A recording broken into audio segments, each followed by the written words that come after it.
ఇంతకీ మహేష్ నన్ను సడన్ గా ఎందుకు పిలిచాడు? ఏమో నాకు మాత్రం ఏం తెలుసు. షోలో నా కాల్స్ అలా పర్సనల్ కాల్స్ లా మారుతున్నాయని తిట్టడానికా? అబ్బా నువ్వు వెళ్తేనే కదా తెలిసేది. నువ్వు వెళ్ళు ముందు. May I come in sir? It's Mahesh, please SIT. అదే రమ్మన్నారంట మహేష్. ఏం లేదు శ్రేయ, నువ్వు చేస్తున్న షో ఉంది కదా, దానికి సంబంధించిన టీఆర్పీ లాస్ట్ 2 days నుంచి చాలా హై ఉంది. And I'm very happy about it. అవును, ఇంతకీ తన నేమ్ ఏంటో తెలిసిందా?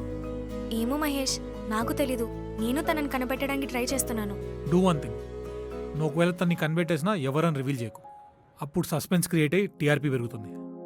కానీ సార్. నువ్వేం మాట్లాడకు Shreya, just follow my orders, okay? Okay sir.